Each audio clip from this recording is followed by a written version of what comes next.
سن لے محرم منانے والے، کام تعزیے سے نہیں چلنا ہے، کام ماتم سے نہیں ہوگا، کام اس لشکر جرار سے ہوگا جو تیار کیا جائے عالمی پیمانے پر ہر ملک کے طاغوتوں اور ظالموں سے ٹکرانے کے لیے اور حق کو پیش کرنے کے لیے اور اس کی نمائندگی کے لیے۔ شبیری یہ ہے کہ وقت کے فرعونوں سے جنگ کرو، وقت کے ظالم حکمرانوں سے جنگ کرو، وقت کی طاغوتی حکومتوں کو اکھاڑ کے پھینک دو۔ اس راستے میں جان جاتی ہے تو جائے۔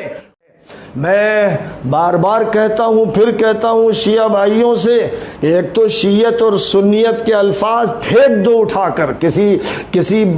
دریا میں ڈال دو، اور اسلام کو مضبوطی سے تھام لو، اور حضرت حسین کی شہادت پر ماتم مت کرو۔ نہ حضرت حمزہ کی شہادت پر ماتم ہوا، نہ حضرت جعفر کی شہادت پر ماتم ہوا، اور نہ حضور کے اہل بیت کی شہادتوں پر ہوا۔ نہ یہ ماتم حضرت حسن نے حضرت علی کا کیا، نہ حضرت حسین نے کیا، اور نہ یہ ماتم حضرت زید نے کیا اور علی زین العابدین نے کیا۔ اے میرے بھائیوں، ماتم مت کرو، سینہ کو بھی کرنا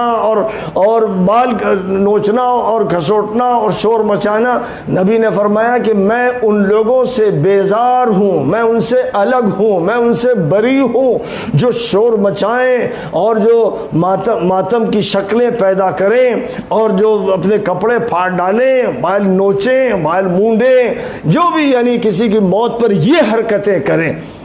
نبی اکرم صلی اللہ علیہ وسلم کے محبوب صاحبزادہ ابراہیم کا انتقال ہوا، آنکھوں میں آنسو تھے اور آپ فرما رہے تھے ہمیں غم ہے، لیکن ہم وہی کہیں گے جو اللہ چاہتا ہے۔ اس لیے میرا یہ کہنا ہے کہ اسوہ شبیری یہ ہے کہ وقت کے فرعونوں سے جنگ کرو، وقت کے ظالم حکمرانوں سے جنگ کرو، وقت کی طاغوتی حکومتوں کو اکھاڑ کے پھینک دو۔ اس راستے میں جان جاتی ہے تو جائے، ورنہ اللہ تمہیں کامیابی عطا فرماتا ہے تو اس کامیابی پر خوشی کا اظہار کرو۔ یہ اسوہ شبیری ہے، یہ اسوہ حسینی ہے، اور یہی پیغام دینا ہے۔ ذاکروں سے کہتا ہوں، مقرروں سے کہتا ہوں، علماء سے کہتا ہوں کہ لوگوں کو رلاؤ نہیں، لوگوں کے اندر ہمت پیدا کرو، جرأت پیدا کرو، طاقت پیدا کرو، ایمان پیدا کرو، اور وقت کی طاغوتی طاقتوں سے ٹکرانے کی صلاحیت پیدا کرو۔ اس لیے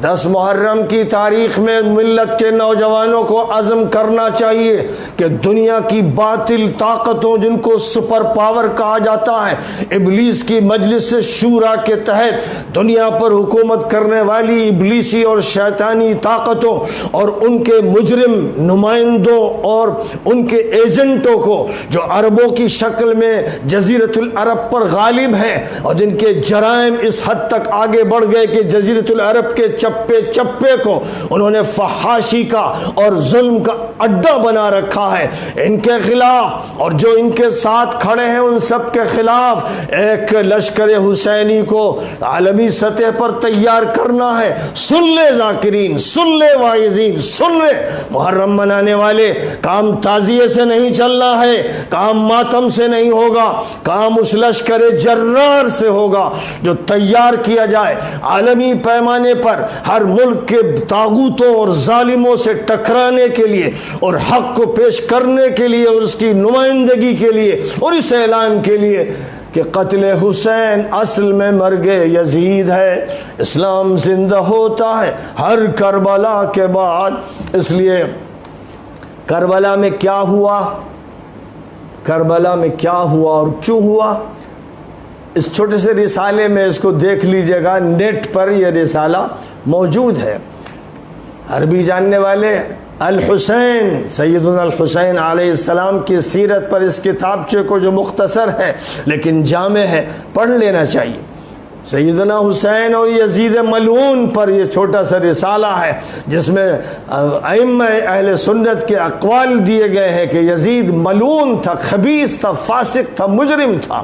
اور حضرت حسین ابن علی پر جو کتاب عربی میں ہے اور حضرت امام ذہبی کی کتاب سیر اعلام النبلاء سے اس کو لیا گیا، اسی کا یہ ترجمہ ہے اردو زبان میں، اس کو بھی آپ دیکھ سکتے ہیں۔ اور اس طرح کی دسیوں کتابیں ہیں امت کے علماء نے، امت کے احرار نے، امت کے ان لوگوں نے کہ جو حق کی پہچان رکھتے تھے، یہ کتابیں پیش کی ہیں اور امت پر حجت قائم کر دی ہے۔ بس آج اس دن میں ہمیں اس بات کو یاد رکھنا ہے، یہ روزے کا دن ہے کہ نبی پاک علیہ الصلوۃ والسلام نے روزہ مکے میں رکھا اور پھر مدینہ منورہ تشریف لائے تو دیکھا کہ یہودی عاشورہ کا روزہ رکھتے ہیں، تو فرمایا کہ بھائی یہ کیوں رکھتے ہیں؟ تو انہوں نے کہا کہ اللہ تعالیٰ نے حضرت موسیٰ کو فرعون سے نجات دی تھی، ہم اس کے شکرانے میں رکھتے ہیں، جس سے معلوم ہوا کہ نبی پاک علیہ الصلوۃ والسلام جو عمل کر رہے تھے اس کے بارے میں یہ معلومات ہوئی تو آپ نے فرمایا نحن احق بموسیٰ منکم،